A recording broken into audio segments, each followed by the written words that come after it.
Okay, boys, we had a bit of a gut check moment. So one of my biggest service customers is some shit's kind of going down with them, and a kind of small service customer is kind of giving me some shit right now. So I'm getting kind of problems on two ends from two, not insignificant customers.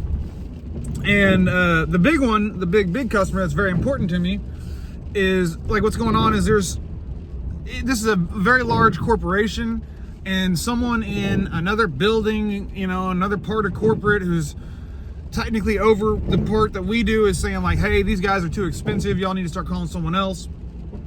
And the facilities guys are like, they're not expensive, they, like, you're not gonna be able to get anybody to do what they can do for less. There's just no way of it.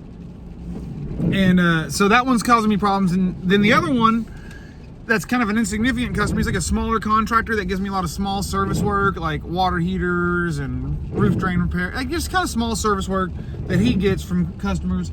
And he wanted me to come out for free and give him a quote to demo a water fountain and cap a 2-inch water line. And I was like, I can send you an estimate, I can't come look at it for free. He was like, well, he's like, it might be easier than you think, let's just come look at it first. And I was like, I can't, I was like, if you want me to come look at it, I got to charge you, like, my minimum to come look at it. And I was like, at that rate, we may as well just do it. And he got all upset. He's like, well, then I'll just get somebody else to do it. If you can't come and give me a price without charging me, then I can't afford to take that loss if I don't get that job.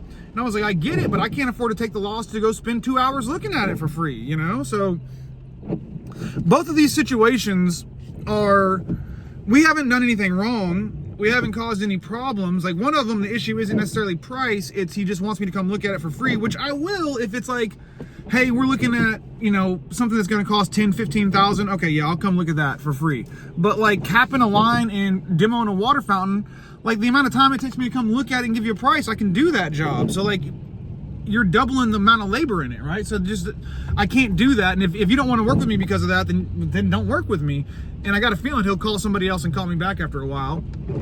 But the big one, I'm also not gonna do anything different, because like I've told y'all before, like the way I price my jobs, it's cost of goods sold plus good margin, right? And I do a lot of work, and sometimes things go a little bit easier than we predicted and we make good money. Sometimes they go worse than we predicted, we don't make as good money.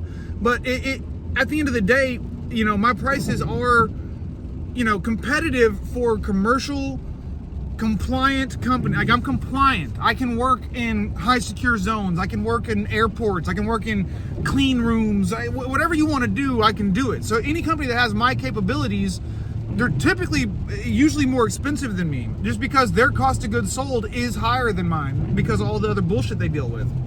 So we're gonna take these two situations and just water off a duck's back. We're not gonna change anything. I know it sounds like I'm not like evolving and adapting, but sometimes you gotta know when you can't win for losing, right? Sometimes you gotta know, I didn't do anything wrong. They're not upset about no one. Like this guy for the big service customer, he's literally has no idea who we are. The facilities guys that hire us are like, he's an idiot. Like, if we don't use y'all, it's gonna cost way more. Like there's nothing I can do to convince a guy that I don't even know, I've never met, never seen, right? So, zero fucking stress. Like, it's like, what do I need to fix? Fucking nothing. Like, these guys, like, in all honesty, I am the best option for both of these customers. And I think that the only thing that I need to do is, like, let them fuck around and find out, right? Like, if you don't want to use me, first of all, I've got millions of dollars in work going on, right? Millions. So, like, it's no sweat off my back if a couple service customers don't want to do some shit for a little bit. So, like, I'm happy to make that time investment of, go ahead, call anybody else that can get the badging and certifications required to do the shit that I do in these facilities. Because both these customers require high security shit, both of them. Like, you have to have $1 million insurance policy on each vehicle. I have to have guys background checked for separate facilities, separate badging processes. It's a whole fucking can of worms. So if you can find somebody to do it cheaper, by all means, go for it. But it's not gonna last. And then if they can do it cheaper, there's no way they can do it for, like, do as good as a job as I do. There's just no way. So I don't know, it's a gut check, but we're just gonna fucking take the punch and say it is what it is, boys. So let me know what y'all think.